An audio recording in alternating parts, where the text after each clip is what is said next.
Time in the CCL to show some more best of fives, a little bit more Heroes of the Storm here today, and we are going full NA on this one.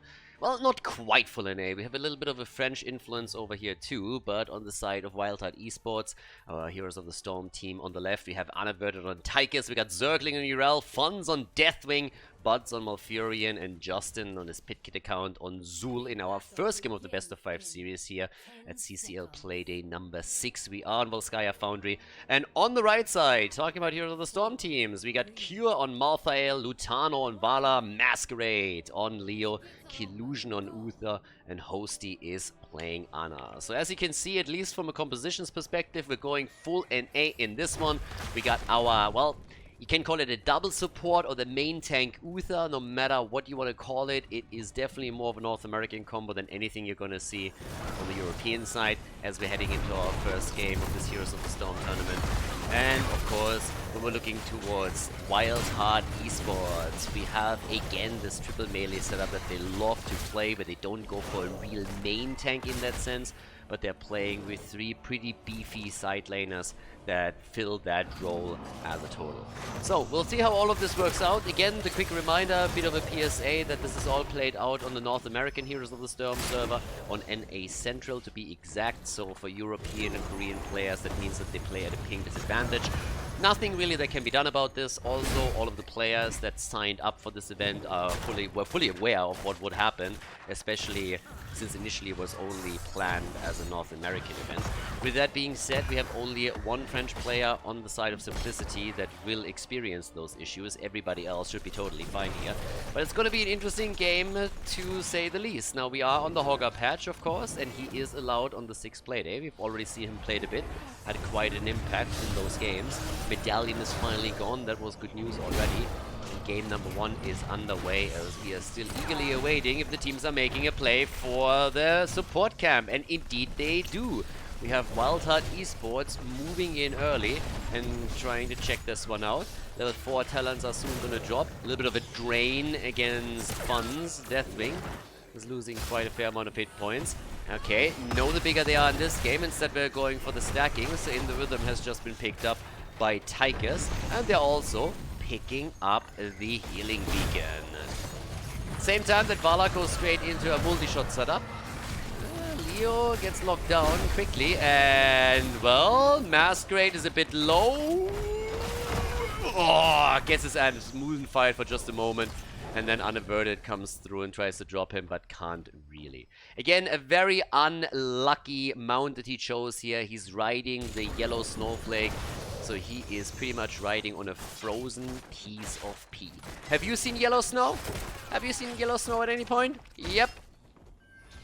When you write your name into snow, that's where yellow snow comes from. And, well, yellow snowflake is nothing else but a frozen version of it. So, gets a big... At least for me when it comes to mounts. Got a dire wolf over here. I can live with that. There's also the soapbox trying to clean up all the mess that the yellow snow makes. There's no money pick here, which I have a hard time forgiving, but again, it's in North America, so we'll let that slide at least for now. Unaverted has a couple of stacks together on the level 1. As I said in some of the previous games, you always have to make sure that early on you're getting your whole duration on the minigun through ideally, because you very, very quickly get some exponential gains if you are able to get the early stacks completed. If you have someone that can lock the target down, like Zul with his Bone Prison, maybe also Malfurion with Root, then you're in a great position to get that stacked early, and that will make it much easier for you to get a significant amount towards the late game, so that you have a lot of minigun duration that you can work through. But either way, now as all of this is panning out, we got our builds continuing as normal, at least when we're looking towards Tychus, towards Vala. We have also with Leo engaging in his Neil Peasant talent on level 4, a lot of wave clear that he has. Looking over to Zul, it's again that slicing and dicing scythe build that we see from him with the Grim Scythe on level 4 and the Harvest Vitality coming through. And for him, it's really just like being in the middle of the team fight and just doing his thing here. Now the double support also means that we have not only the Sleeping Dart, but we also got Uther Stun that can be very impactful and interrupt that as much as possible. Would still expect that with what they are playing here, they're also going into the Divine Storm that would allow Uther to really lock the front line down pretty hard, and for Malthael maybe to follow up with a kill here. Now, there is, of course, a potential that we're going to see some very heavy Malthael focus from them, that they don't go into Divine Storm, but use a nano-boosted Malthael with a Divine Shield to try and use Tormented Souls in the backline. So that's definitely an option for them. They have multiple ways of how they can actually play that one out. And to be absolutely honest, I don't really think that would necessarily be a bad thing. So you have to see if you can get a lot of value out of that. But time will tell. For now, they're making the play for Buds. And that's the end of Malfurion. Oh yeah, he's down. Quickly eliminated over here. Nicely done. And there's 90% on the progress bar there for Wildheart Esports. We're seeing Simplicity starting to contest that heavily. The kill helping a lot, of course. 1 kill to 0 right now.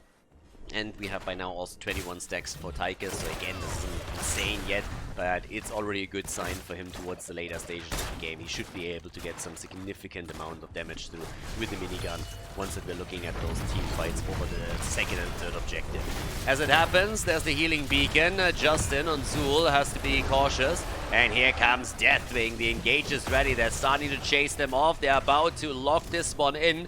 And it seems like the red team is going to let it slide. They're a little bit too late if they want to contest the Protector, and they can't. So here comes objective number 1 for Wildheart Esports.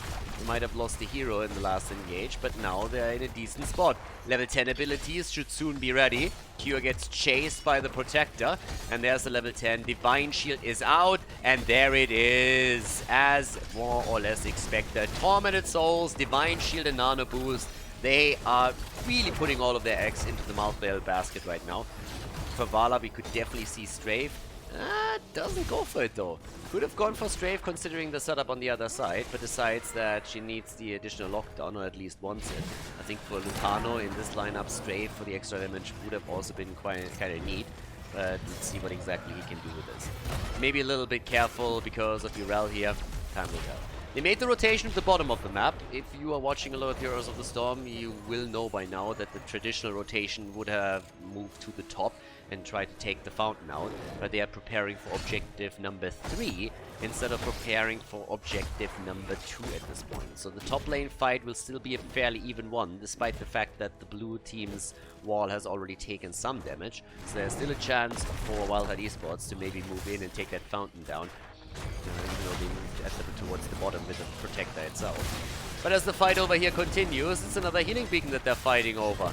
There's also another wave to be cleared in the middle of the map. 13 is not going to be an issue, but here comes the grab on the item. But they still don't have it. The continuous interrupts and the fight is starting up. Nice Molten Flame. Leo is down, and so is Uther. Nicely done. They steal the item away, they get a double kill, and they might even get a triple with the Root and Zergling committing heavily. They are able to take her down, but that's the end of the Space Goat. Yep, that was a little bit unfortunate here, so they're starting to chase Hosty. Zergling goes deep for the kill, but then he dies too. They are able to do a lot of damage to the top structures then again, and even committing to Odin over here. They want more than only the fountain. They want to try and take down the fort itself, and they might not quite succeed, but they have it quite low regardless. And of course, with the timing on the ult, that also means that he will have it ready for the next objective. But yeah, can easily do some damage here. Now that we have the 13 talents ready for Wildheart Esports, they also have the Neo Steel coating, so a bit of a safer performance here from Tychus. The 13 talents are now ready on both sides, which helps Vala with Gloom. So nice talent for her there. Also, Mithril Mace as the follow-up on 16 is pretty much ensured with the Spectral Leech pick on 13 by Leo. And in addition to that, we got the Well Met for the... Yeah, it's actually interesting that Malthael is currently holding back on his level 13 talent. I mean, normally you would really expect him to go into the unstoppable frames, and he does. The inevitable end comes in. I was just about to say that maybe he feels he doesn't need to because of the Divine Shield. But if you're playing with Tormented Souls, you kind of want to have that. I mean, again, there's not really that many stuns on the other side, but there's a couple of things that can lock you down. So that's definitely not a wasted talent. If you want to have the most impact with Malthael and his ult, especially with the potential nano boost, you need to make sure that nobody can lock you down too easily, or you're going to be in trouble. Now, either way, we have the objective announced at the top, and Malthael will soon going to join the fun here. Right now, it's 3 kills against 2.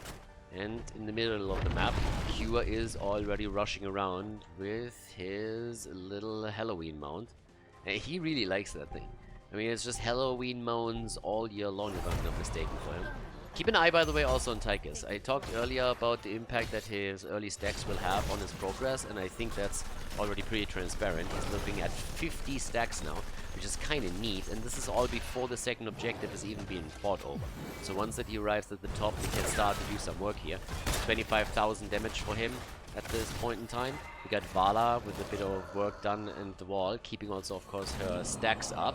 The hatred stacks. There's the stun, there's a cleanse, alright. And they're already retreating. So far, here's the Entomb, here's the nano boost. They need to go with Malthael straight for it. Malthael gets some damage out, but is it enough? Very likely not. This is a little bit tricky for them now. Yeah, all too late. Divine Shield this time on Vala. Lutano is trying what he can to turn this around, but the healing beacon has already been dropped by Wildheart Esports as they are starting to push them further back. Leo is down. They're trying to go for the objective here. 47% in the hands of Simplicity. And Vala still rocking the damage numbers for the team, but Taika is also adding more stacks to him. They need to wait for Leo. They need to get him back into the game here so that they can contest the top spot, but they are also running out of experience. Level 16 is in for Wildheart Esports. The sizzling attacks for Tychus. More scythe talents for Zul, who committed to the 13 and the 16 now. So he's just slicing and dicing the entire time. Malthael didn't really do as much work as they were really hoping for here, but now we have Manticore for Vala, and with that frontline on the other side, that should be something where she can finally apply a bit more pressure, as long as she can stay in range. Of course, in addition to that, we now have the Mithril Maze for Leo, so that's gonna help, plus Benediction for Uther. They definitely have a lot of sustain through the two supports, but they also need to lock that frontline down.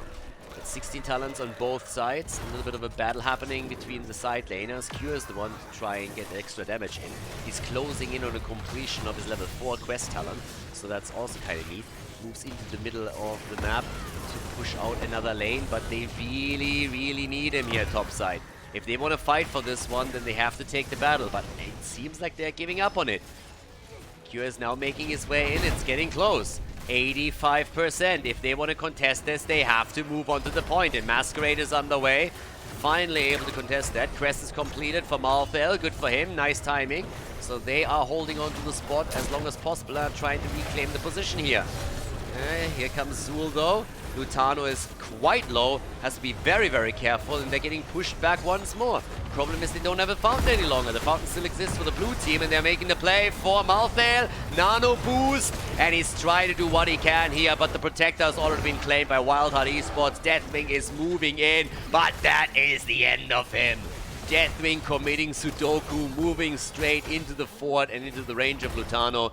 And Lutano is starting to burn the Protector down too.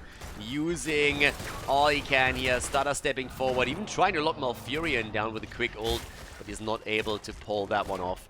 This objective, on the other hand, doesn't seem like it's going to do a lot for the blue team. Nice back and forth, I like it. It's a good opening in our Heroes of the Storm match. We have a first game in our best of 5, Simplicity and Wildheart Esports. They are all up at the top of the standings right now, all in the upper half. And both teams, of course, want to lock in another victory here today, and they're doing their best at this point to start with a lead into this series. Masquerade still on the full-on train against the Protector, and with the end of Deathwing, that just doesn't do anything. That Protector has not accomplished anything at all. I mean, they didn't even take the fort at the top lane down, so this thing was absolutely useless. No value, zero, nada, zip, niente, nichts, nix. But now, can they get Urel? Yes, they can. The Obama moment for Simplicity as they start to go ham on the Space Goat, take her down. And that's all of a sudden a lot of momentum shifting in their favor. Just as Deathwing comes back, the Space Goat goes down. That opens the map up a little bit, allows them to go for the fort in the middle. Seems like they can even take that down if they commit to it. But instead, they're going for items. Item control on Volskaya Foundry is always a highly important thing to have. And if you get a numbers advantage at some point, then of course, if there's camps up, by all means, go for it. Take those items, prepare for the next objective, try and get the experience so that you can go into level 20 So they're trying to go for that as we speak. Now at the bottom right, Masquerade has done that already. Moved in and took the turret. And the rest of the team is now just collapsing once again onto that fort in the middle to take it down. Should also take that fountain down though, because there is a chance that we're going to see a fight over the fourth protector too. That doesn't necessarily end with the last one. Oh my god! So close! Nearly able to take Butts down. If they get the lock-in against Butts with the Entomb, then that's a kill against Malfurion. That would have been the perfect follow-up after UL just moved back into the game. Couldn't quite make it happen. But again, I like the move. And also, it's going to work out for Leo quite nicely. He's going to have it back in time. The level 20 talents, by the way, are going to be ridiculous for the red team. They have Redemption, no one can stop death, so that's a lot of respawns. We have with Leo the perfect engage tool thanks to the Buried Alive. And just look over at Lutano with his Farflight Quiver. He's going to be in so much safety. He can actually now from a distance start to take, for example, Deathwing down quite easily with Manticore. So those 20 talents are absolutely nuts. There's a couple of strong updates for Wildheart Esports on their Storm talents, of course, too. But I really think that Simplicity has a bit of a stronger argument to be made here, especially thanks to Leo alone. So yeah, time will tell. But with the quest completed on they are really trying to go into this one. Not so sure about that. I mean, look at Lutano. He is dancing around them. Lutano is just sitting there, keeping the stacks up. So much hatred. Illidan is getting jealous. Not even 10,000 years were able to accumulate that much hatred over there. So, yep, instead we have Malthael topside starting to do his thing now too. 4 kills to 4, level 20 nearly ready for Simplicity. But as you can see, this top fort is already in trouble. There's finally the last time. Ooh, look at that. Bob and weave. All right. Bob and weave over the big red button. Yeah, seen that in the past too, but I still expected them to go into the Odin upgrade. Far from it though. Objective gets announced, and Lutano is still dancing here. Keep the hatred stacks up. He's gonna lose them now though in just a second. Well, not quite. Still has all of it. Was able to keep them in play. And we got also the mortal wound at this point for Wildheart Esports over here. So that's a pretty unique one too, especially if we're going up against a double support. That of course means that's going to be much harder for them to keep everybody alive. But, well, let's see what they can do with the third one. Right now, the objective is about to be taken. Well, not about to be taken, but they're about to get the lead, whereas topside Leo is still trying to make a play for the fort. So far, so good. And the entire team is actually moving away now. Can they go for Zergling? I don't think so. Okay, it's just trying to go for the item again. Leaving the bot lane to its own for now. Catapult spawning at the top side, of course, going to be a bit of a relief for Simplicity. Don't have to deal with any for that. And they're taking the camp away too. So they're really playing around those time frames that they have. I'm a little bit surprised that the blue team doesn't make a play for the bottom fort. They should honestly make that play. Instead, we're now seeing a big push at the top side where Simplicity is threatening the keep on Wildheart Esports. And, well, Justin is still holding on. There's also Deathwing starting to move in. Rest of the team has already moved back. Camps are taken all over the place, but they opened the wall up and they're just giving up the Protector again. They feel that with Leo, with Vala, and with Malthael, they have enough to burn the Protector down. They don't really respect the third one either. So it's an interesting setup. They pushed a lot, they took camps, they find themselves in a decent spot. But how much is this Protector gonna do? Right now it's only Zul that's on the Protector, they need a bit more than that.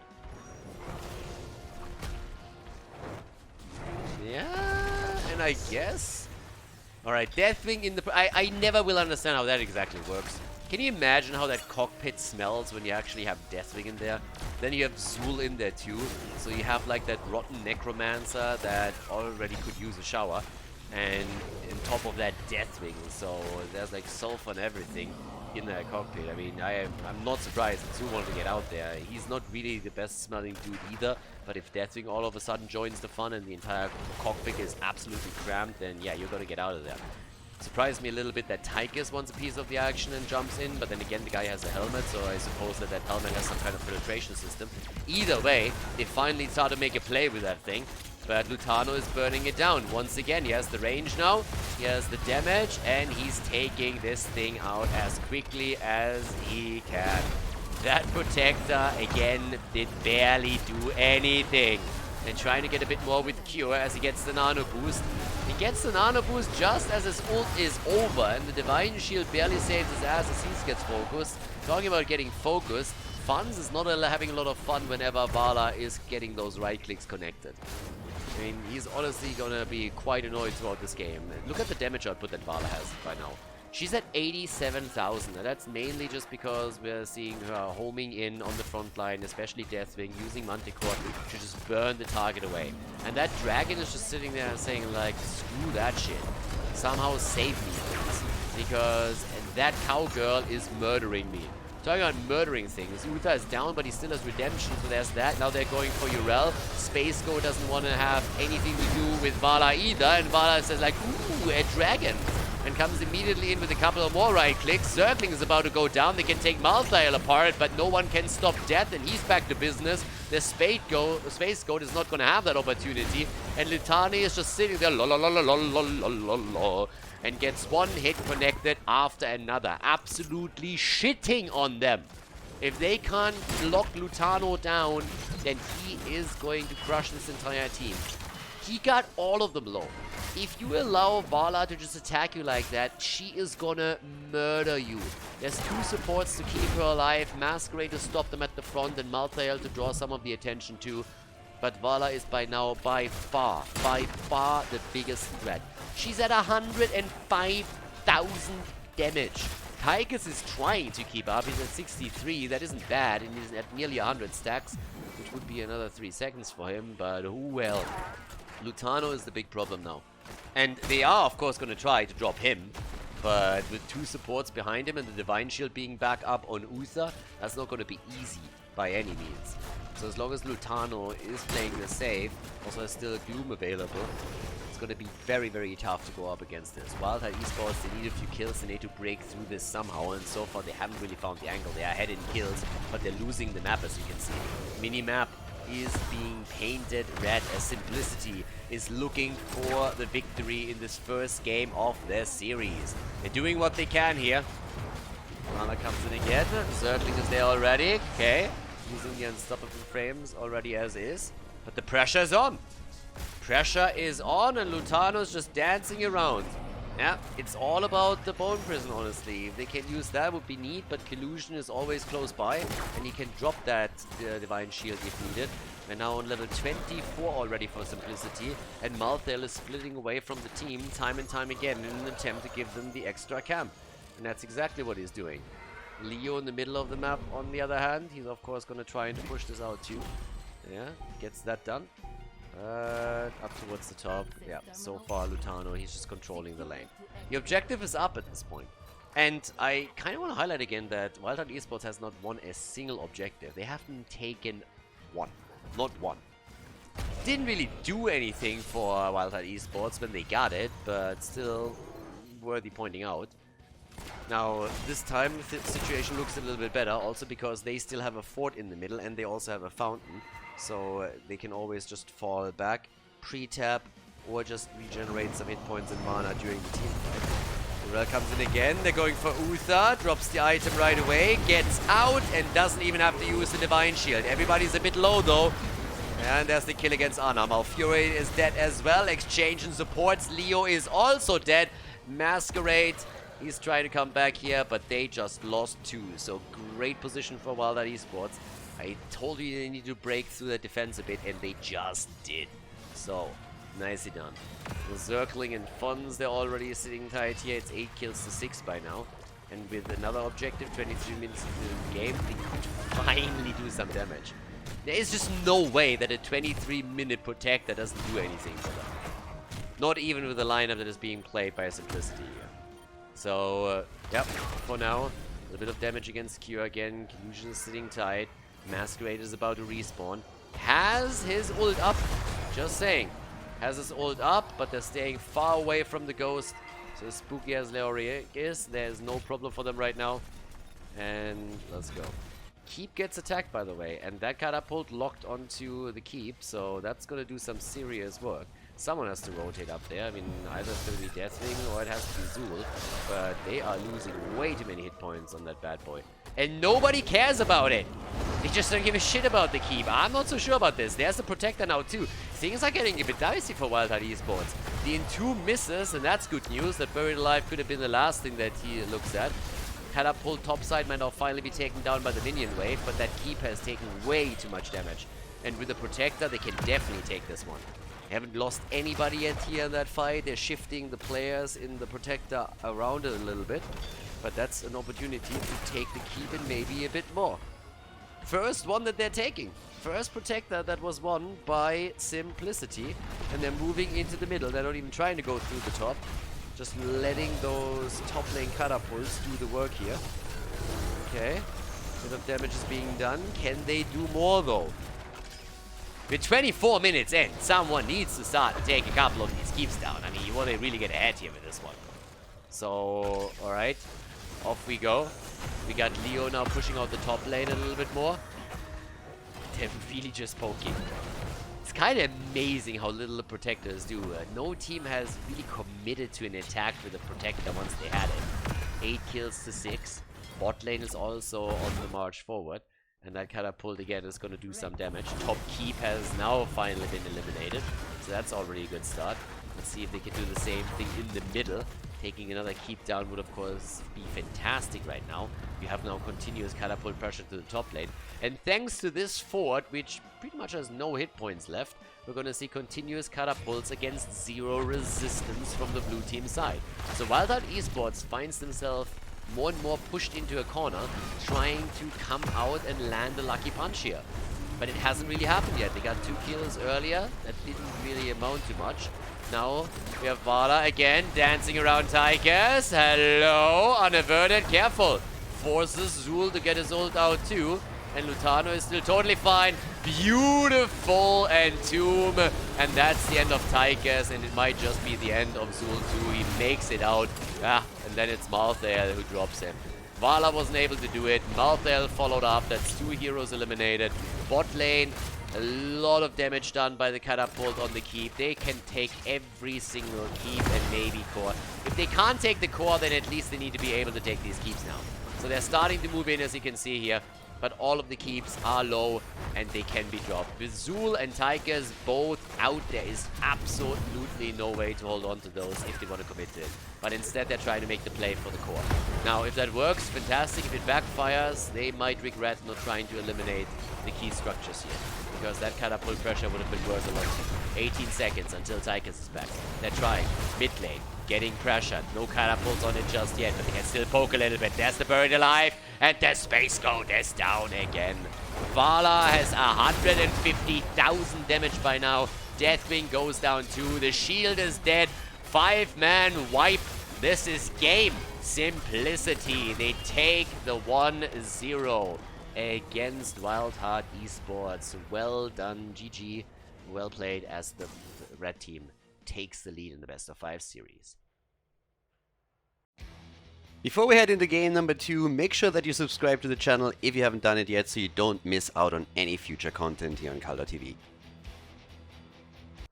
Game number 2 in our tournament. Wildheart Esports against Simplicity. CCL continues with another match on Towers of Doom. Our Heroes of the Storm tournament is going ham on one of the best comeback maps in the pool. And I'm detecting a bit of a trend, at least in these first 2 games, when it comes to Simplicity's drafting. But let's check out what Wildheart is going to do first. We have Buds on Malfurion, Zergling on Diva, Funds on Medivh, Justin on Garrosh, and Unaverted again on Tigers. Over on the right side of the map, Simplicity with Lutano on Vala. And we're going to see him pocket it a bit again, but this time not with a double support. But they are drafting Zarya, played by Hosty, for the extra shield. Collusion on Stukov. We got Masquerade by Diablo. Other way around. And Cure is playing Urel. Okay, another one of those Medivh games, and he's immediately attempting to stack his baseline, of course. So let's see what he can do with that. Already a big 5-man brawl in the middle of the map, as Wildheart Esports is trying to bring it back here. They're of course very, very eager to decide another game in their favor right now. And Wildheart Esports is one of those teams that has done exceptionally well at the beginning of the tournament in particular. They have won nearly all of their matches thus far. So they played 5 matches, they've won 4 of them. Here played in number 6, they are going to try and add number 5. Simplicity, they had a bit more mixed results here. 2 wins, 3 losses up to this point. But they have the lead in the series now, and you can really see a bit of synergy there. So it feels like they are a pretty decent match into Wildheart. So the question is, as always, if the blue team can make a comeback and take this. We had some crazy games on this Playday in particular, but let's not forget that this is also nearly the last Playday of the regular season before we're heading into the playoffs in the Stapler system. There's only one more Playday left, Playday number 7. Yeah, they're just continuing to brawl. So now that the camps are up on the map, the two teams are of course going to try and lock the pumpkins in. But there's a lot of action going on here. And Justin is looking for opportunities to catapult Lutano or anybody else into the back line. But Lutano is just dancing around like a prima ballerina the entire time here, from the left to the right to the left, getting those auto attacks connected in between and really working the stutter step against the opponent's team. I gotta admit though that also Medivh is doing a fantastic job just stacking and stacking. I mean, he's sitting at 16 stacks as we speak. So it's pretty solid after not even 2 minutes in the game. So kudos to him, nicely done. If he can keep that pace up, he's gonna have that thing completed in absolute no time. But, well, let's see what else we're gonna get. We have the 4-man at the bottom of the map. And again, in the rhythm. No, the bigger they are, even though they go up against Diablo. No, the bigger they are, they go for in the rhythm instead. And for now, we have our level 4 talents also in. Ooh, careful, Lutano. Taking a lot of damage here. Getting, of course, also a bit of a speed boost thanks to the speed barrier on level 4 for Zarya. I mean, again, one of the deadliest combos and most annoying combos that you can draft with Zarya is you draft Zarya and Garrosh, because you can use the speed barrier on level 4 and allow Garrosh to just run into the opponent's team and flip anybody that he wants over into the backline. So that's the thing that Granite Gaming back in the days in the European scene has actually pioneered. And for a long time, it was just the bane of any backliner's existence. Got banned out heavily, and to the day is still occasionally being played, even though it's not as common anymore as it was previously. Now the builds are kind of similar when we're looking at the damage dealers at least, especially Bala with her multi-shot build. Pretty much no other build that you really want to play. I mean, there's always the arrow build if you're drafting Bala on Battlefield of Eternity, but also that hasn't really happened a whole lot anymore. Top altars now get exchanged, by the way, between Diva and Urel, so it's all about the bottom of the map again, where the third altar is placed. You can play an arrow build on other maps too. Most of the time it's done when there's multiple bosses, as on Cursed Hollow, for example.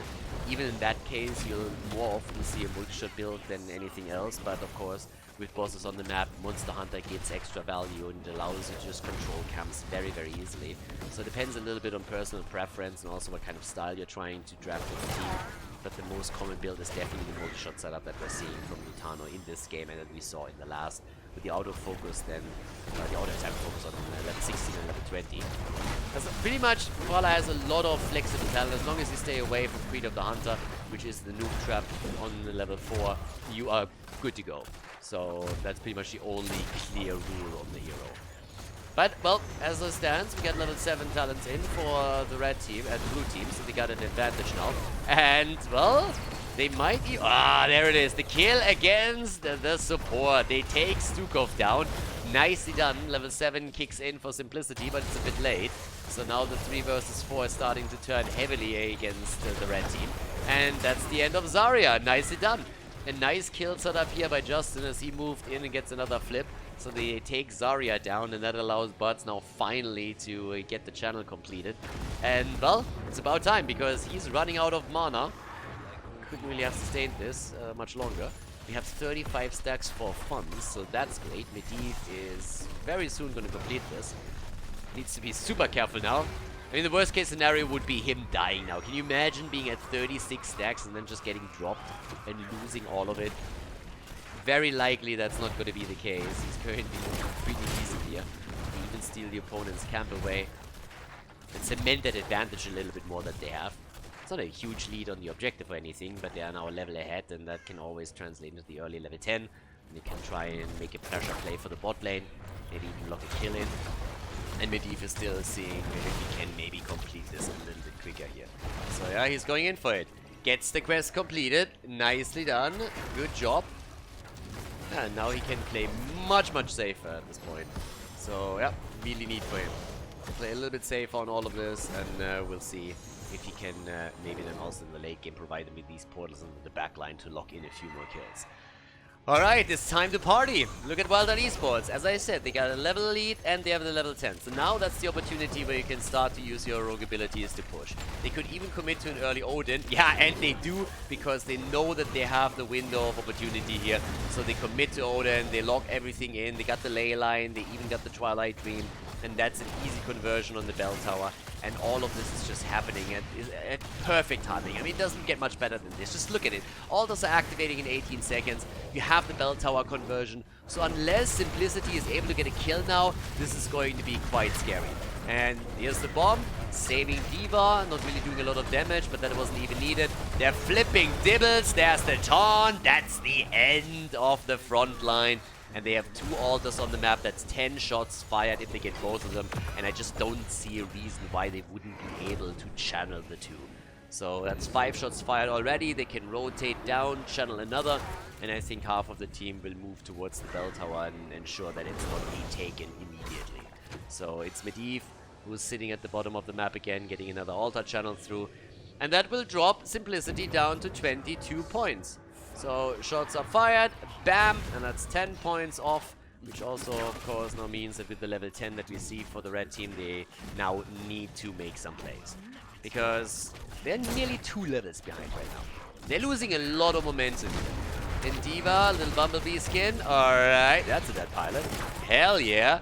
And oh, what the fuck?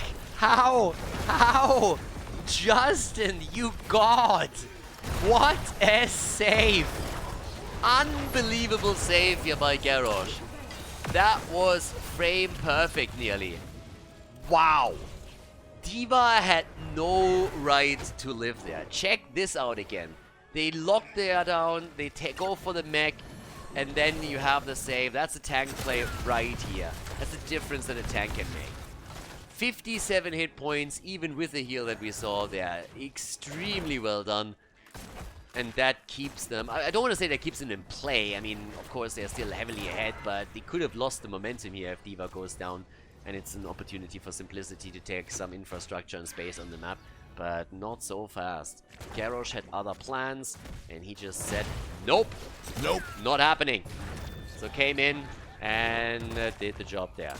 Now we have them with level 13 talents, and they're trying to take the pumpkins down before they connect with the bell tower. One of them makes it through though, or at least is close to making it through. But with the talent advantage, can they... Oh, that ley line didn't nearly hit. Was a good thought going for Vala here, but doesn't quite work out. Ooh, Tychus even going into That's the Stuff. As I explained in the past, That's the Stuff is a really awkward talent because Blizzard changed it so that you only get the heal after the duration. Which means the more you stack your level 4, the longer it's taking for the heal to come through. And that can result in some really, really weird setups. So either way, I think that Neo's coding might have been a little bit better there. Did want to go for it, okay. So plays more of a sustainable setup, where he has a bit of self-sustain, instead of just simply blocking damage. As it stands though, they dropped the opponent down to 17 points now. So we got 36 to 17. And yep, in the middle, still a little bit of battle happening.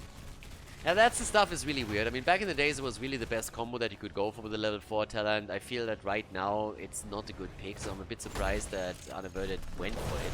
As I said, there's like better things to do here. Oftentimes we see an overkill focus, but even if you just go into the near steel coding to be a bit safer and make sure that your opponent can't drop you easily, I think that would have been the better option. So this is gonna get a little bit strange. I really didn't like when Blizzard made the change. It was years ago, but they harmed Tychus and the build variety on the hero a lot with it. Back in those days, you would even see Drill being dropped if you go for In the Rhythm. We had one game on the NA side where they actually tried to do that too. But Either way, this is a decision that he makes, so we'll see if it works out for them. Right now they are heavily in the lead, so I'm not sure if it makes a big difference. He wasn't focused a whole lot, and if that's not the case, he's going to be fine here. There's the Twilight Dream after the combo with the Medivh set up. Could throw the pumpkins into the death zone, by the way. So if Justin gets close enough, he can make the throw and can secure a point for them. Yeah, comes in, but yeah, ain't happening. All pumpkins are taken down. You got the double altar activating on the map, so now they can come in and start to get a few more shots. With the control that exists on the side of the blue team, they have another opportunity to connect at least 5 shots. It should easily be able through D.Va's channel, but if they can invade, then of course even a bit more. It's rarely the case though. So yeah, but there we go.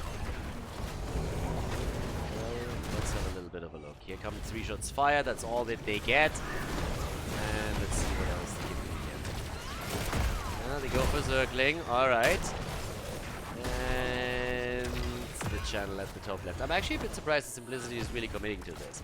Normally you don't see that all too often. And with the lineup that's getting played by Wildheart Esports, they have a lot of interrupts. So I think that's only going to delay the objective phase. I don't think it's going to result in Simplicity really getting the channel. So Funds is the one that takes it. Simplicity has accepted it and is simply moving away here. But yeah, there's the hit. Bam! Quick shots fired. 16 to 14 and 3 kills to 0. I mean, kudos to Wildheart Esports. From start to finish, they have dominated this. It's a bit weird to say dominate when there's only 3 kills in the game, but you know what I mean. They have done the necessary steps at the beginning of the game. They established an early 1-level lead. With the early level 10, they got the bell tower control, and since then, they haven't lost control of the game. There's always the potential for comeback on Towers of Doom, but it will be a tricky play to be made. Here's the kill against Stukov, so they're extending the lead even further, and they are hoping for another kill, which in this case at least they cannot get. Unaverted also still sitting on Odin. There's another play. That's the moment where you hope that you got the bigger they are, because Masquerade would have definitely died with that talent. Could have burned him down quickly and then finished the job. But instead they have a different setup. One pumpkin makes it through, gets thrown in. Cure's a bit low. Twilight Dream. Where's the nade when you need it? There it is. And there's the kill. And a follow-up on Hosty. They are getting crushed right now. D.Va is in the meantime pressuring the top lane, I might add, so there's a chance that we see another bell tower fall. But either way, as it stands, it's 6 kills to 0, more than a 2-level lead for the blue team. And now they have a chance to go for boss. I mean, it's a triple altar phase. This could and should end the game, to be honest. If you take boss and 2 of the altars, then game is just simply over. So, not really a good look for Simplicity on map number 2. They had a great game 1, but here it just feels that they never found any kind of footing in this game. The boss is being taken down, that drops the core points down to 7, so we are in the single digits. And this is going to be an easy channel for another 5 points, and of course now D.Va is even taking the top, so they have control over 6 bell towers right now. Oh my god. Yeah, and the Masquerade is shielded, so that's 2 shots fired, at least from the red team. They're still fighting over the top left and right. Now, Wildheart Esports has to win 2 if they want to end the game here. If they only take 1, that means that we're looking at 1. There's an interrupt, alright. We're doing to do that with the Apocalypse. Diablo gets attacked, careful. And they're engaging. They got 1 already, 29 points to 7. But it's just really the control play. Yeah, there's the push, and Masquerade, circling gets away. Everybody's still up on the map. 5 versus 5, here's the ley line. They don't have a follow-up for it just yet. I like how aggressive Simplicity is around it, and they kind of have to. It's a bit of a Hail Mary move too, but now the Cure finds himself in the back line. That Twilight Dream could have been the end of him. It comes a second too late though. He gets the ult through, but there is Odin getting popped once again. Easy interrupts against Masquerade. Now 104 stacks already on the level 4 talent. Masquerade again in the middle of things. Attacking him right away. The portals are there. D.Va coming in from behind the ley line for the isolation. Stukov is hit, and there's the kill against Vala. Diablo is also low. He's running out of mana too. He's dead. He's gonna come back unaverted. Gets dropped. Yep, that's the stuff to do anything for him. If he would have had the cooldown still ready for his Odin, he could have popped it immediately, but that didn't happen. So now instead, We have them fighting, and another ley line is coming in. Medivh is just absolutely cheating at this point already. With Urel down and Zarya eliminated, this is gonna be a barrage, I suppose. They're going for the middle. They're trying to reconvert the bell tower. Yeah, all they gotta do is get the channel at the top left, which they do with funds, and then drop this bell tower, and it is game over. Bam! 1 point on the core, and they're making the play to finish game number 2. Equalize this. Diablo's trying to do what he can, but there's absolutely no way for him. Even with Lutano now back, this game's over. Barrage is starting. One shot is all that they need. And, well, there it is. This is game. Nicely done. Wildheart Esports fighting back into the series here in the CCL. Well played.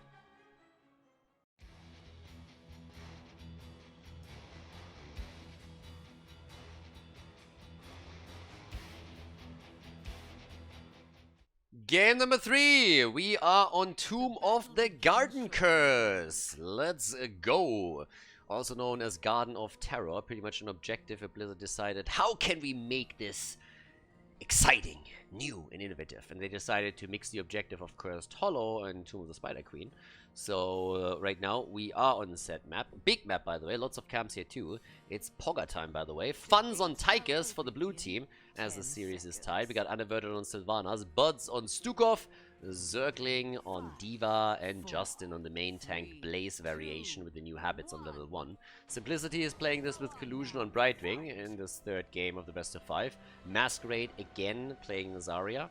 Lutano on Hogga, we got Cure on Sonya, and Hosty is playing Cassia. Yeah, when it comes to Hogga, we had a few games for him already, and on level 1, again, the Bones to Gnaw, so it seems like he is being played with more or less the same build across the board here. A bit of a focus into the Hog Wild, obviously, since those unstoppable frames for him are absolutely fantastic. If you can play him on certain maps like Infernal Shrines and others, he has such a huge impact. And if played correctly, he will definitely murder your backline a little bit.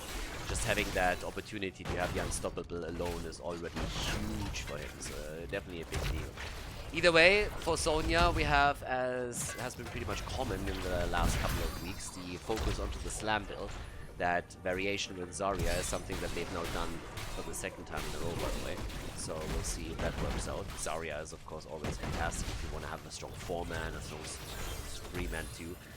They were playing with Hosty on Cassia, and, well, that brings us back to, of course, the question of how much you can stack into the potential late game here. Now, Lutano on Hogga is also going to be more than a bit interesting, because this is a map where you have to go for camps too, and I guess he's going to fulfill that role as well. Oftentimes even here as the side lane, as I mentioned. And Tigers with a very different setup now again, so we go into Dash this time.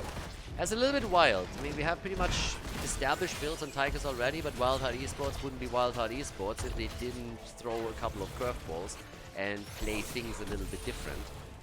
Sometimes you really ask yourself if the team just plays different because they just want to play different and maintain the reputation, or because they really think that they have to, or that they really think that other builds or picks are better. I'm not talking specifically about this, but just in general. Again, standard here with the aggro range on Hogga, so going straight into the Hogwild's radius increase.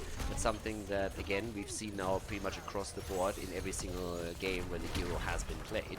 Sonya continues with the slam build, and the bigger they are gets picked for Tigers. It's a little bit weird, really. Like, I honestly don't understand how exactly the talents are being picked here. I mean, again, Funz is playing the hero this time, not Unaverted. But if you're looking over to the lineup that they're running, last time you had a Diablo on the other side and they went into in the rhythm. Now they're having nobody that is really that hit point heavy compared to what was played in game number 2. And they're deciding to go into the bigger they are. So, of course, have a bit more range damage. So that might be the reason why. But, yeah. It's a bit wild sometimes. But again, I guess it's part of the name. So Sonya is going for the side lanes. We have also, as I mentioned, Hogga in a similar position. It's not really a main tank this time for simplicity either, so the teams are definitely following more DNA meta than what's happening on the European or Korean side. But camp control is important here. It's a huge map, and camp control is a huge part of this. By the way, everybody is ignoring the first seed. Everybody's just sitting there and is like, nah. Let's wait for level 7 and see what we can do with that, and then we're talking. Posty is also trying to get some additional stacks for his level 1. The problem for him is that he gets heavily murdered here, as a quick gank has started to hit him. Brightwing keeps Cassia alive though. That also means that she had to use Z. There's the kill on one of the towers. Alright, Hogger hogging it up. I like the mount, by the way. It kind of looks cool. Just from the color perspective alone, it's a pretty neat mount to have. Obviously, it's not a money pick, but hey, what is? Masquerade is dead, and they're looking for a potential second kill, but I don't think they can follow up on it. Zarya is down, and that could open up an opportunity now for the first seed of the game. We've also got the Relentless Soldier now taken, as he doesn't spec into any of the grenade talents. Yeah, that's definitely understandable. Problem for Zergling is that he's getting crushed. Yeah, didn't expect that either, I suppose. Brightwing comes in to help Sonya, and she escapes with a spear too. Nicely done. That was a fairly simple kill for the red team. And also on level 7, the garbage fire again. Same talents across the board. And Hogger is hogging it up here. Unstoppable frames, baby, but he's a bit low, and Lutano is still able to escape. But they take the camp, steal it away, and now they have the chance to use it and push the bot lane a bit further, as the rest of the team is collapsing onto the seats, trying to take those defenders down and gather it. Funds goes for one interrupt. I guess Unaverted is going to try and come in from the side with a quick wave. Yeah, Zergling is also here, so they're actually holding on to this for as long as possible. But you look at experience, and it's getting quite clear that Simplicity is starting to take a significant lead. They're a level ahead now, despite the fact that it's still even kills. But bottom of the map, continuous poke from Cassia. And I kind of like the way that they're currently playing around this. They have a lot of control over the camps. They stone a few away on the other side. Sonya is immediately getting busy again on the next one. And, well, there we go. Top side, it's all solo lanes against each other. Zergling and Lutano. Down in the middle, Cure has to deal with the Siege Giants, but the bot lane focus is starting to break that wall.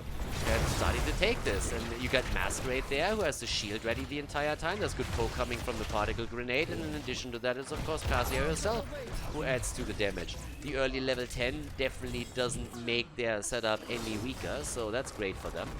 Standard pick again with a Hoarder pulled for Hogger. So, yep, there we go. And Sonya is doing her thing on the camps again. They got tons and tons of camp clear here. They got Hogger, they got Sonya, they got everything that they need. They can always move in with Cassia if they feel. So they really chose a big map now just because they wanted to go for the camp, have the full control here. I highlighted earlier how they didn't really go for a main tank. Now, of course, the same thing happened for Wildheart Esports too, but Blaze, at least in the past, was sometimes played as a main tank, whereas the focus onto side lane there is very, very obvious for Simplicity right now. And they are looking at decent damage numbers on mostly Hogger, but also Sonya, as they're going from camp to camp. And as both teams have now one seed, it seems like Sonya is delivering another one for them. There we have Brightwing taken apart, the fruit fly down, maybe a kill against Hosty, not quite.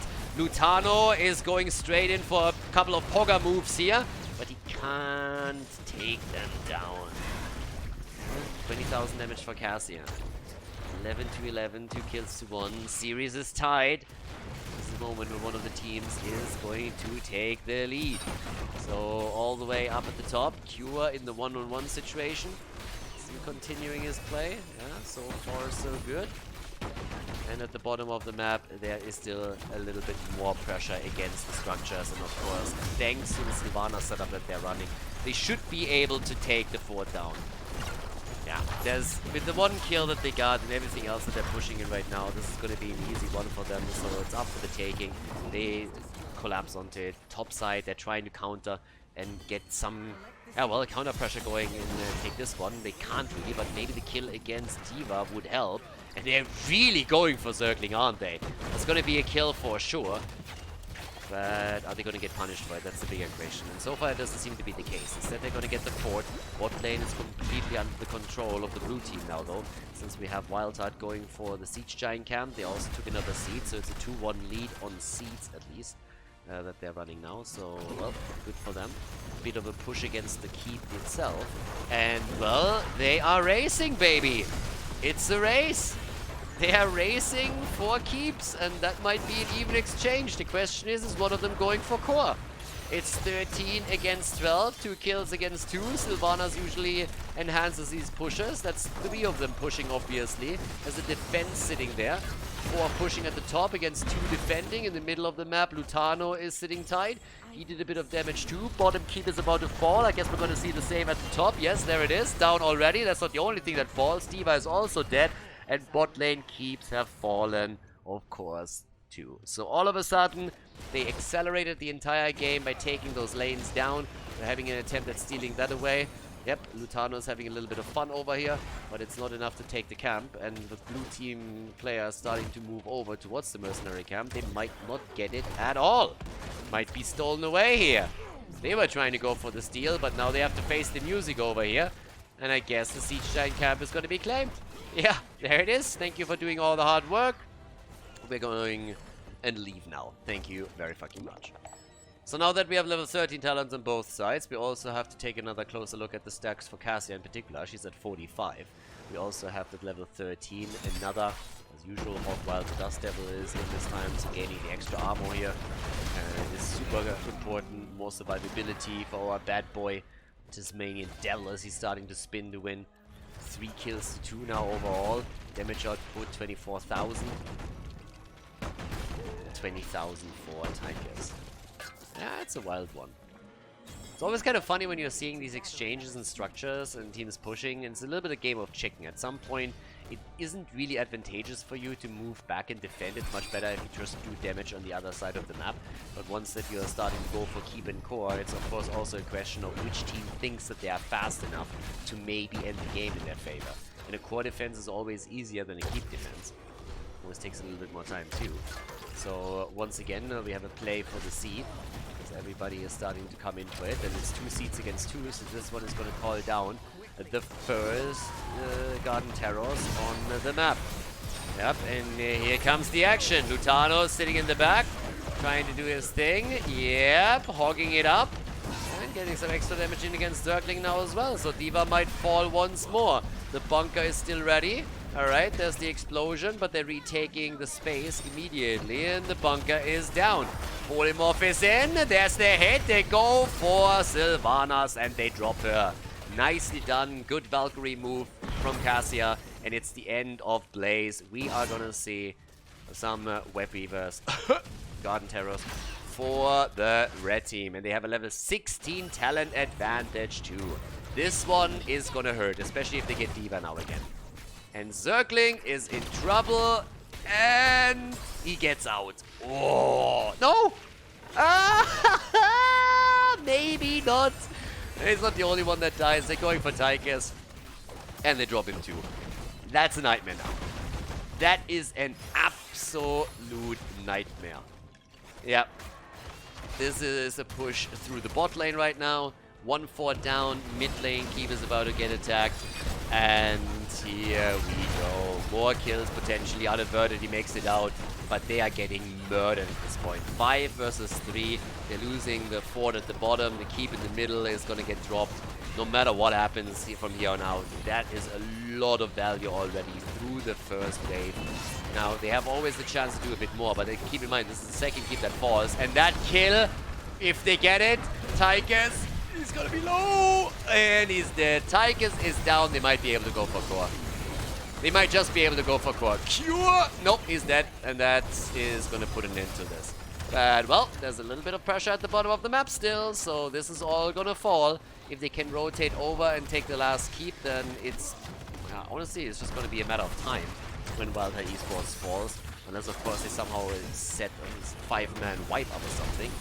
But either way... this Keep is incredibly low. They should be able to get it. Top lane is coming in again, and there's also a catapult with it. Keep is down, and so is Cassia. They need to back out of this one now. They need to move away here. Just keep everybody alive, move away. Let's not forget the bottom Keep is gone. Bottom Keep on the red team side is also gone. So you gotta be careful. You can't lose too many, or you're gonna be in trouble. And it seems like Wildheart Esports is just saying, guys, screw it, we have to go for it. Are they gonna try? They might have to. What other chance do you have? You've just lost every single Keep. how are you gonna make this game? If you just let this play out, the good news is we're only 13 minutes in. These catapults over here don't do too much just yet. But if you're ending up in a game that lasts 20-25 minutes, those catapults are gonna kill you. So going for core right now is one of the best things that they can honestly do. I think it's the only play they have. So they're trying. And no, they can't die now. Cure, no! They are dying immediately. They might lose the game. They might actually lose the game. The core is falling. Cure dropping in this moment was a huge mistake. They could lose this. Very likely. Again, the catapults are just simply not strong enough yet. That's the end of Sylvanas. That's a good one. They go for Buds. Buds goes down 20%. 15, 10. And they win. Simplicity with the big boy throw over here as Wildheart Esports locks in a victory.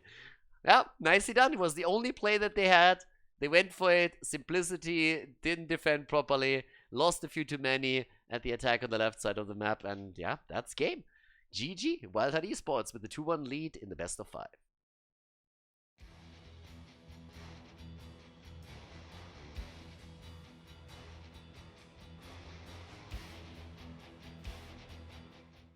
Battlefield of Eternity, map number 4, Wildheart in the lead against Simplicity. That was a bit of a weird finish towards the last map, but honestly, it was just 13 minutes in, so it's the only play that the blue team has.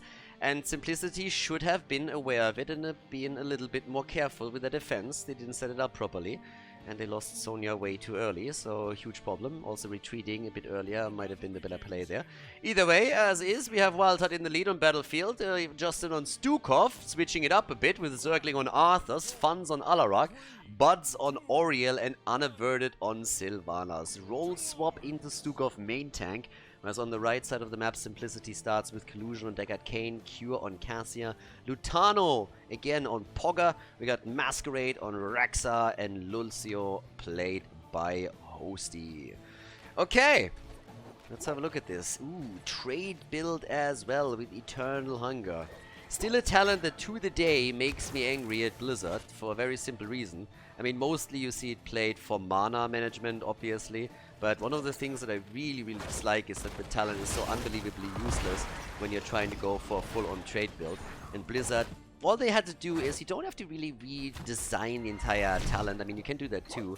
But if they would just buff the extra damage from 4 to 5, maybe you could even buff it to 6, to be honest with you. But just buffing it to 5 might be enough to give the talent a bit more value and inspire teams to maybe experiment with that a little bit more, being it just in brawls or anywhere else. But it's kind of sad that when you're seeing Arthurs, normally this is not a talent that is even a consideration. At least not for that particular build. It could really create a bit more build diversity for Arthurs if they tinkered around with some of the values a little bit. Don't redesign the entire thing, just play with the numbers a bit. And, well, either way, as is, they're having Arthurs now playing out the side lane. Hoggers, of course, coming now down to the bottom of the map, so it feels like it's also a bit of counterpart to that. But yeah, this Oriel and Stukov combo are very interesting, I gotta say. So one of the things to kind of keep in mind here a little bit, we got on level 1 for Hogger again, the build is the same. We've seen one build. Through all the Hogger setups, there's been one build and nothing else. So I'm pretty sure it's not going to change anytime soon. This, on the other hand, is an opening kill. Kjorge, oh, kept alive by the old man. Deckard, good on you, my friend. So yeah, well done. And I'm not sold on the blue team's comp. Then again, I gotta state flat out that I'm not really sold on a lot of composition that Wildheart plays. Some of them have proved to be fairly successful. Of course, always with a little bit of a caveat that a lot of the players that they're up against also have to battle ping issues. But either way, their compositions are way more successful than I expected initially. But I feel like sometimes they are just way too much out there. Now, this is also an interesting touch. Arthur's going into the Icy Talons over here. I wonder what he goes for on 7. Oftentimes you will see Rune Tap whenever Arthas goes into that particular playstyle. And I really want to see what's going on with his level 1. If he is going to grab some synergy and tries to play that as a very heavy bruiser. They have, technically speaking, 2 supports in this lineup. So if they feel they don't need any kind of self-sustain, no Icebound Fortitude, no potential Deathcore talent later on, then they might just do that.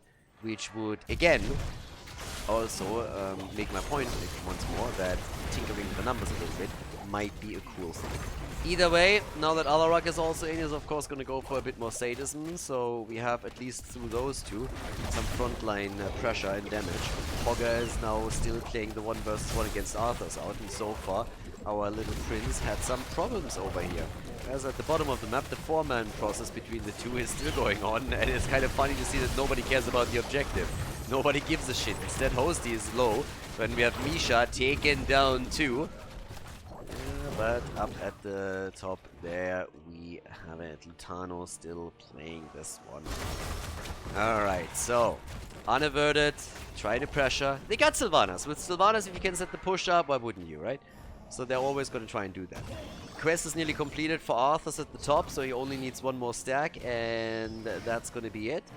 But here comes the rotation to lock him down, potentially. Quest completed, time to feed, baby.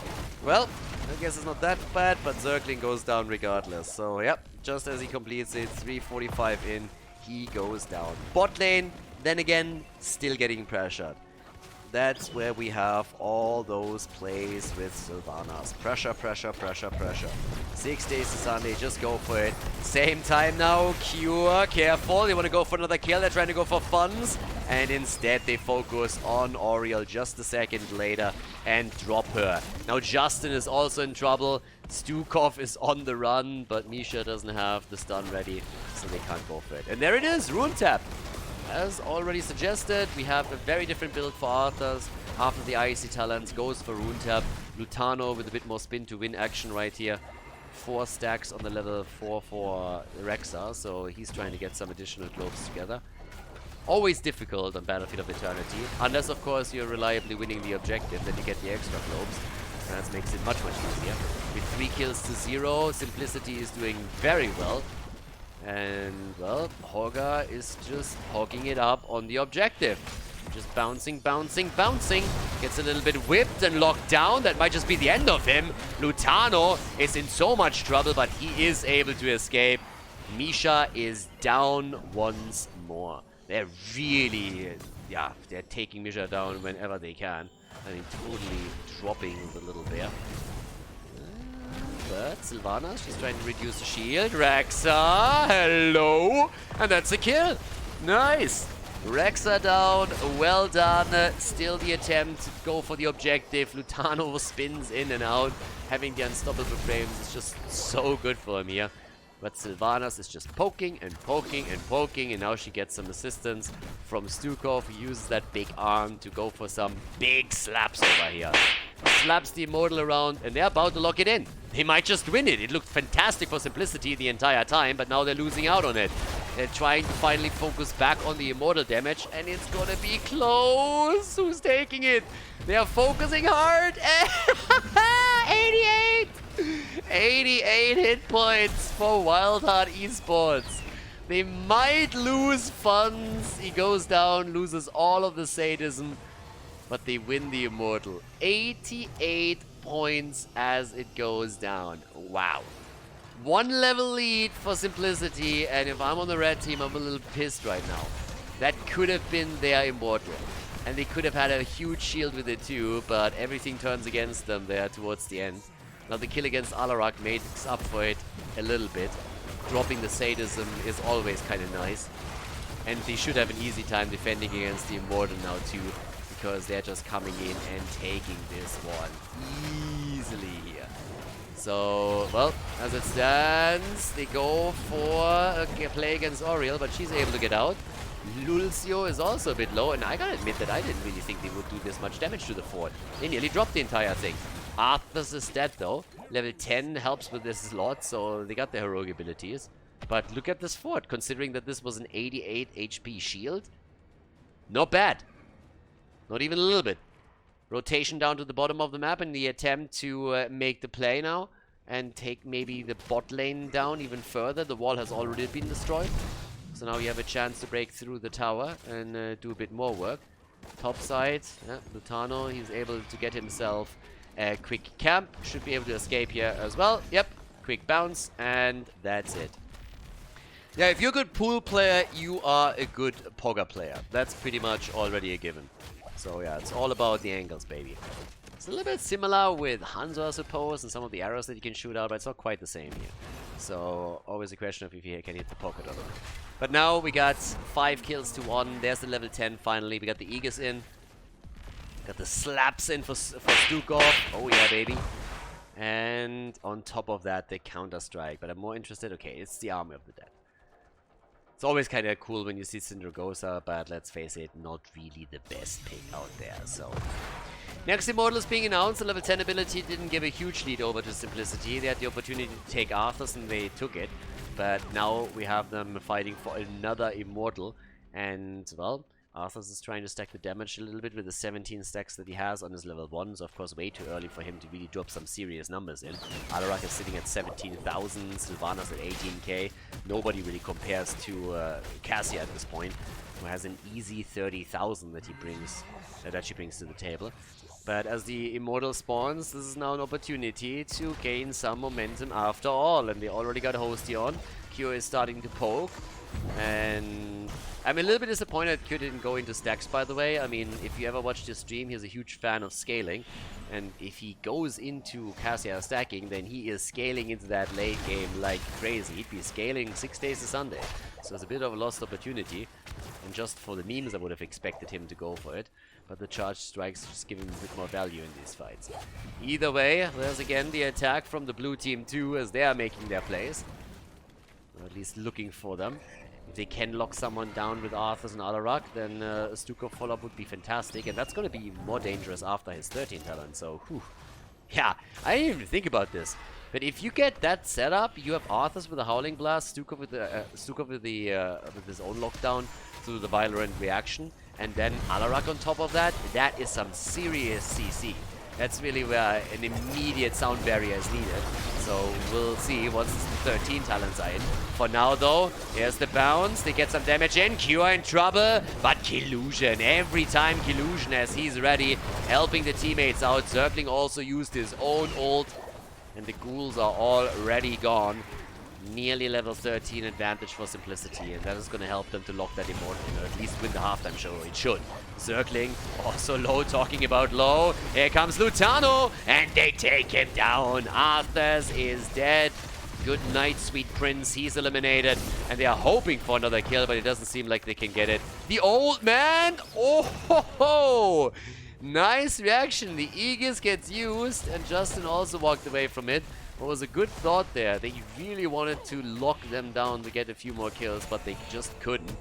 Now we have the halftime show in their favor. That one is undisputed. But it's a 5 versus 5 again as Arthas reappears on the map. Are they fighting into the 13 advantage on the other hand? Oh, and a bit of a switch. Look at that. The pummel! Okay, so they're going into a little bit more control here with the slow that they have and spell power reduction. Okay, works of course also against the supports here, so that's something. So we have Lutano adjusting his build a little bit. Yeah, I like it. A little bit of build adjustments, and he is looking at that bat line, and he's doing work. He's taking down Stukov, and they're going for Arthas. That's an easy double kill. They take 2 down, and now, of course, they can win the entire thing. And well, with the entire thing, I mean the objective. Not the game, and not that far yet. Not the match either. So, yeah, well done. I gotta admit, though, that Wildheart was also able to reduce the shield by a significant amount, so they did some serious damage there. But that was a nice job against the backliners. Especially those 2 supports. They suffered as Pogger went deep. 24,000 hero damage now for Pogger, and 73,000 siege. Camp at the bottom has also been taken. Yep, kinda need to deal with that. Are they pushing topside? Honestly, it doesn't really seem like it. Okay, they're finally starting to move towards the top. Level 13 talents are in, and there it is. Talked about it earlier, the Frost Strike. With him going Icy Talons and Rune Tap, it was kind of obvious that he would try to get some synergy with the level 1 talent. But again, it makes it even sadder that we don't have any kind of buff on this, and it's still just 4 damage per stack, so he's roughly at 80.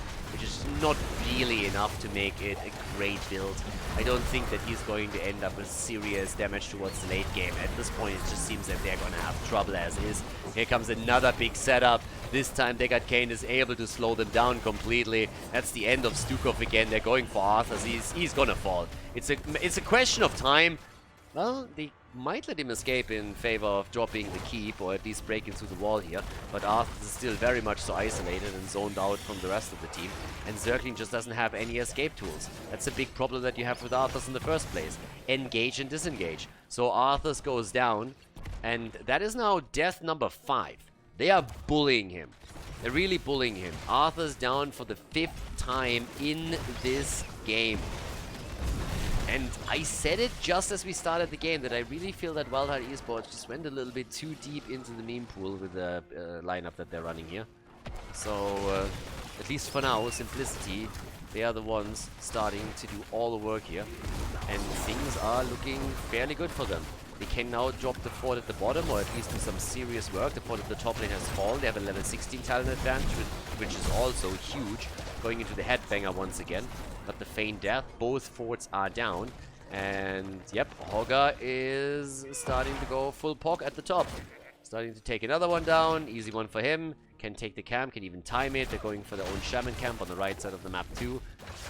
And it is pretty annoying situation at this point for Wildheart Esports. Coming back into the game will require them to get, yeah, well, a couple of kills. Multiple ones. And they're 2 levels behind and they're talent behind. So how do you make that happen? Especially since the Immortal is now being announced. There's no way you're soaking to 16 in time. So that means at least the halftime show is a given that Simplicity gets it. And even after that, there's a question whether or not Wildheart Esports is able to get their talent. It seems that Simplicity is trying to force that fight though. And of course they would. I mean, why wouldn't they? They have the advantage. So if you can force a battle with the talent advantage, hell yeah, you do that. Yeah, even Rexa is now rotating to the top and trying to do his thing. So there we go. What else are we gonna get? Okay, they're collapsing onto the Immortal instead. Going straight for the Immortal. Gonna try that, take that too. But yep, let's drop this quickly. Now, 16 is far off. Unlikely that they're gonna get it. Very, very unlikely. You can try and take a little bit of damage there, so there's that. But halftime show is lost. Big, big difference in damage done. And yeah, off we go.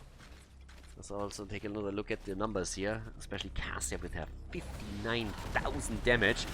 But here's the fight. They're getting forced into it, and of course they are. Yeah, that's the end of Stukov maybe. Aegis gets used. Zergling is low. Oh, Hosty escaped with pretty much no hit points. That's the end of Sylvanas. Zergling is in trouble. Wow, but they are able to save him. That's actually crazy. He was so low multiple times and they saved him. But it's still a kill against Sylvanas, and they're going for the objective. And just look at the blue team. They're throwing a Hail Mary after another. They know that they're so far behind right now that they have very little chance to do anything else. So they just feel this is the battle that they have to take. And Zergling is about to fall as a result. They're getting farmed. They're getting farmed at this point. Simplicity is turning this game into a farming simulator. 13 kills to 1. They go for the Immortal. Easy peasy, big shield, huge shield, and a massive advantage in stats alone. So now they're going down to the bottom of the map, and this is gonna hurt. 16 talent available for the defense, no, it doesn't really matter. Quest is also completed for Rexa, that makes things worse. He's gonna be more tanky, and so is Misha. So now that bot lane is gonna be a problem. Keep is gone. Keep is gone. There's no way you're saving that keep. You might be able to save the game though. There's no level 20 yet, and we'll see. We'll see what they can do here. There we got now the Frostmourne feat, so they got the double. But again, the stacks are nowhere near where that would make an impact. 30, that's just not enough. You can do that against Misha a little bit more, but the damage output just is not there yet. Here's the attack. They're looking for targets. They're trying to see if they can maybe take someone down, but keep game number 1 in mind. Now the difference is that this time there's no keep that has been destroyed on Simplicity's side. So even if they lose a few heroes here, the most that's going to happen is that they're going to lose a fort. But they are of course looking to end the game, tie the series, and force game number 5. They want to go to the final map. They're starting to move in here. Yep, and that's the end of Arthas again. Well, Aegis survived. It makes him survive a little bit longer. The old man comes through for the team once more. Alarak is already down. Arthas is also dead. That frontline setup just doesn't work for them. I guess if you dominate the game, you have a chance with it, but this way it's not happening. And this is another map win for Simplicity. They forced the 5th and final map in this Heroes of the Storm series. Wildheart Esports against Simplicity on the 6th playday of the CCL.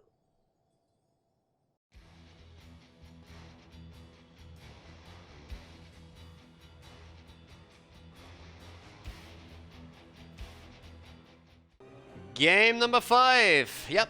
Our little Heroes of the Storm showdown here goes into the final map. We are once more going the full length of the series here. We got on the left side for Wildheart Esports, Zergling on Urel, Funds on Tychus, Buds on Stukov, Unaverted on Chromie, and Justin on Diablo. And look at that, it's a meta comp. What is happening? Wildheart Esports apparently wants to win the series, so they're saying like, guys, no more memeing around. Let's go standard.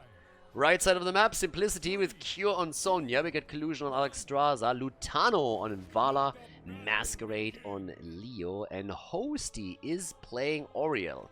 So they are all of a sudden the ones that are going full NA here. We are seeing them with 2 supports and, well, no real tank, no main tank at least. So, yeah, they are the ones going a little bit wild on this one. I mean, I can at least see a couple of things that they're trying to do here. Oriel is always kind of nice, and having a bit of a support for Lutano with two healers is cool too. He popped off in multiple games where he played Vala, so it's kind of understandable. But I'm not sure if that's really going to work for them. They're really trying to let Lutano shine again. He won them one of the earlier maps, more or less solo with the damage output after the 16 and 20 kicked in.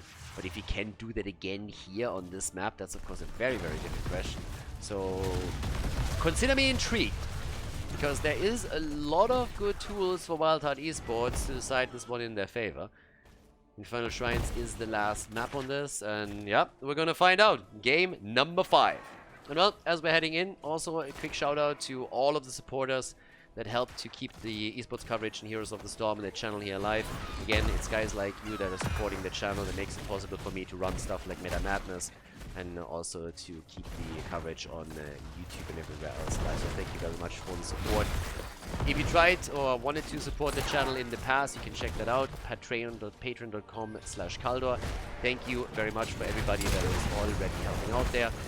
And let's focus a little bit on our team fight, because that game is starting to get spicy. Oriel down and Dibbles eliminated to a 1-for-1 trade kill with a quick follow-up as the second hero falls on the red team side. They're losing Leoric too. He's gonna be back soon, TM. But, well, there we go. There we have our advantage for Wildheart Esports, which manifests itself with not only an additional cap that they can take, but also a lead on talents.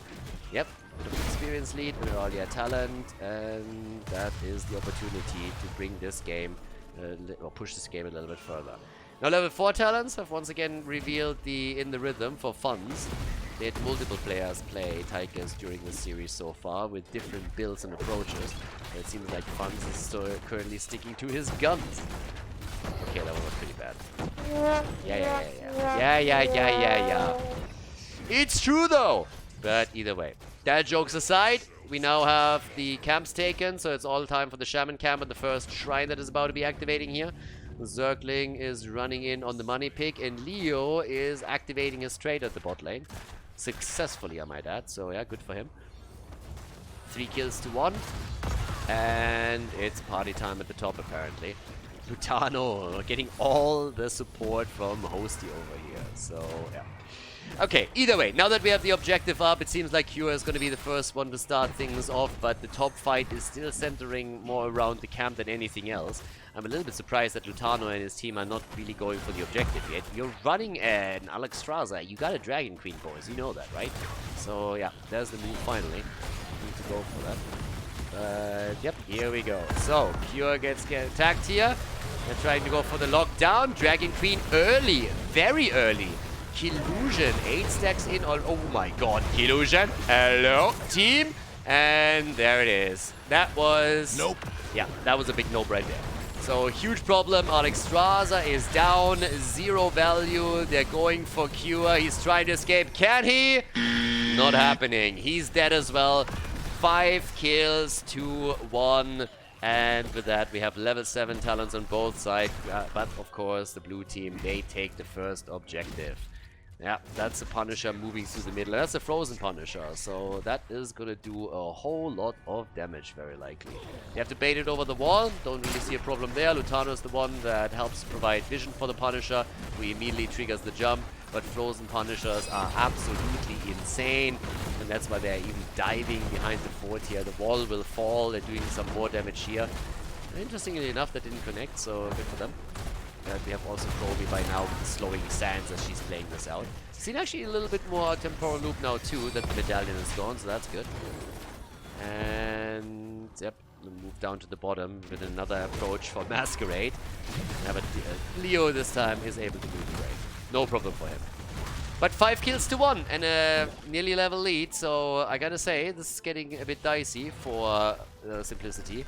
They have to fight back into this. And again, the comp is a little bit weird. Now, once at level 10... honestly, I'm looking at this composition that they're playing and I'm thinking, hey, what are you going to do on level 10? And I really, really don't know. Like, what's the game plan here? Are they switching things up? Is Leo deciding to go March or something? Is it really an Entomb? If you have the Entomb, what do you follow it up with? I'm looking at ults and what they could possibly play here that really shifts the tide of this match, and I just don't see anything. So I'm not really sure what's going to happen there, but now we have Chromie with easy kills against the backline as Vala gets a bit isolated and gets dropped just a bit too squishy. Once she has level 13 and Gloom, she might be able to survive such an approach. But we have, to count out the Dragon Queen, Odin now available. The level 10 is in, they can even pop it down here and try to take that fort down. I'm a bit worried for Simplicity. I really don't think that this lineup is going to work for them. Auriel, is she going to go for Aegis as usual? Are we going to see instead them trying to go through Resurrect with the double support here? Whatever kind of combo I go through with heroic abilities, I just don't see a way that they are going into the next team fight against Wildheart and that they're surprising them with anything. So, time will tell. Maybe I'm also like wrong and I don't see something here, but at this point I'm quite skeptical of what they can do. And they are losing out everywhere on the map. Now that level 10 is in the hands of Wildheart Esports, they of course use that advantage to push aggressively and take the fort down at the bottom of the map.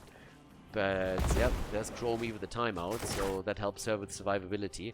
And level 10 is finally starting to approach for Simplicity, so time will tell. Wrath of the Berserker, standard, going into the Cleansing Flame here. No surprises at all.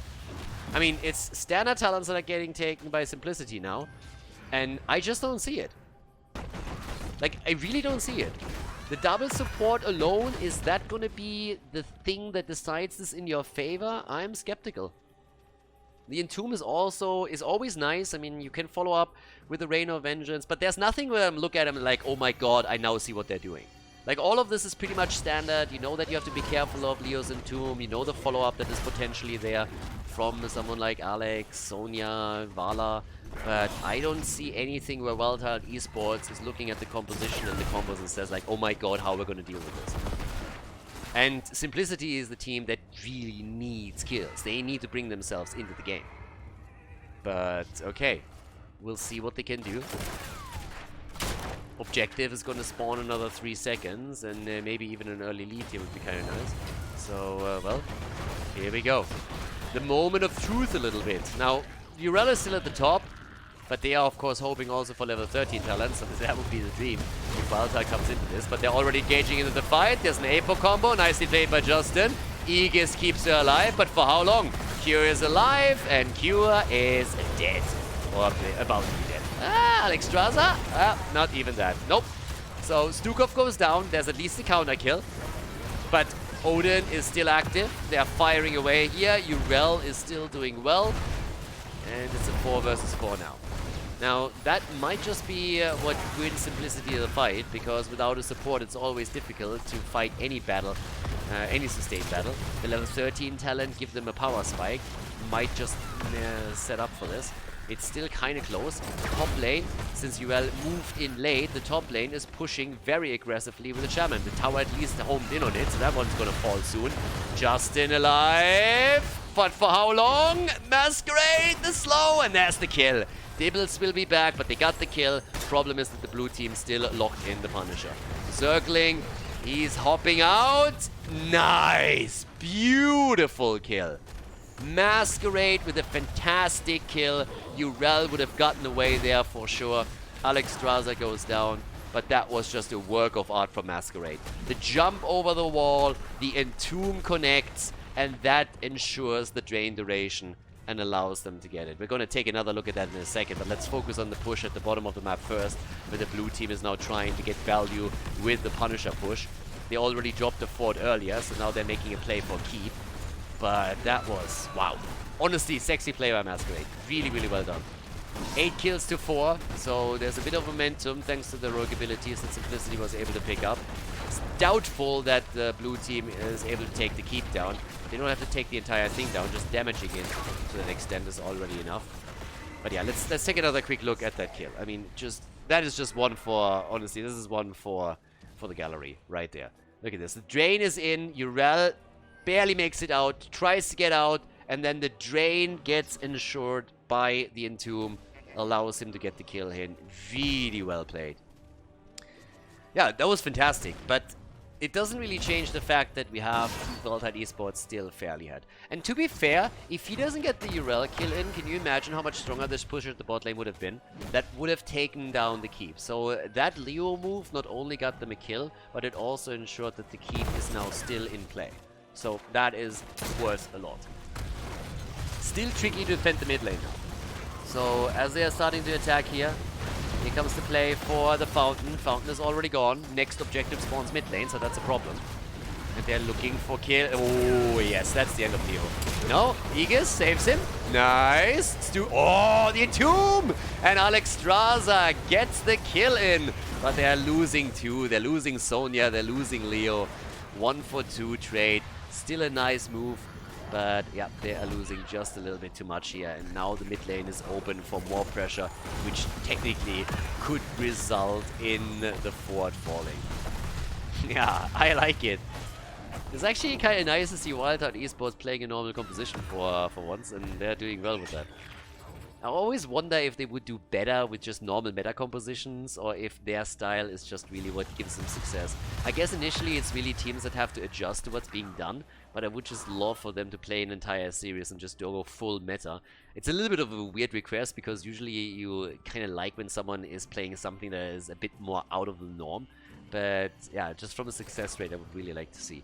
That said, they are doing extremely well with the style that they have, of course. I mean, again, they won 4 matches and only lost 1.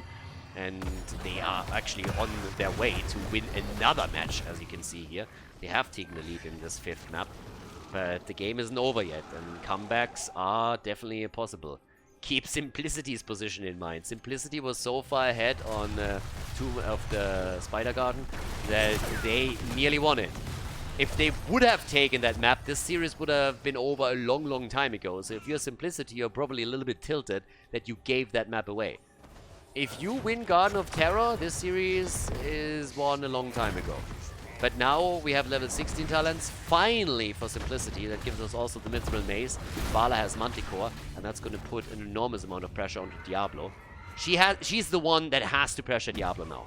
I mean, again, it was all about Lutano the entire time anyways. He's the only range damage dealer that they have, and it's 2 supports that we see for Simplicity. They were trying to put him into the hyper carry position again, in which he found himself in the earlier games in the series, and he's the one that has to just pop off now. He needs to dodge out on the damage from Chromie and really do work against the front line in particular. Drop Urel, drop Diablo, connect those auto attacks. 20 is going to be even more important so that he has the Farfly Quiver, but we'll see. At this point, Lutano is just one hit after another. The problem is that Cure, he's dead. Cure goes down, but so does Tychus. Tychus is eliminated. Ooh, Urel, she's also gone. And they're jumping straight in for another potential kill. Vala makes it out. But it seems like Masquerade is going to be in trouble, and with the help of Chromie, the entire choke point here is already controlled, slowed down, and they're getting access to the shrine again. Diablo can simply tap at the top and has 12 kills to 6, looking fantastic here. Damage output for Tigers is at 42,000, and we have 33,000 for Vala. So, yeah, one level behind. Losing out on another objective, very likely. Cure, careful. Alright, there we go. He's able to move away.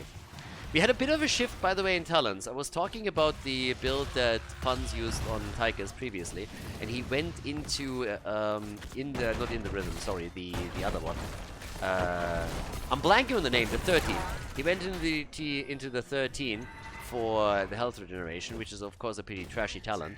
But now Neo's still coding. I talked about exactly that change with the earlier build, the sizzling attacks on 16 for him now. But yeah, Vala, she's the one who has to really do some work. I don't know if she can. So yeah. Alright, there's the hit. And Jesus, I'm blanking on that talent name. I mean, again, I like that he went into the Neo Steel plating. It's actually really, really good. But the earlier, it worked and they won the game, but I really don't think that the earlier change did anything for them. Alright, they're coming in, they get the kill. Yeah, they should. Aegis delays it. Q, oh my god, these saves, seriously. But Leo is dead, and now they're pushing in. That's the stuff, that's the talent. There we go, that's the stuff. That's what he chose earlier. Either way, it's not like it really matters too much, but with 3 kills now for them, it seems like this is going to be game, not only the keep eliminated. So yeah, big plays coming through. And Wildheart Esports, they win with a meta composition against the NA combo that Simplicity plays here. 3-2 victory. They are winning the 5th match on the 6th Playday of the CCL, so congratulations to them. Nice effort in this Heroes of the Storm series. GG, and well played.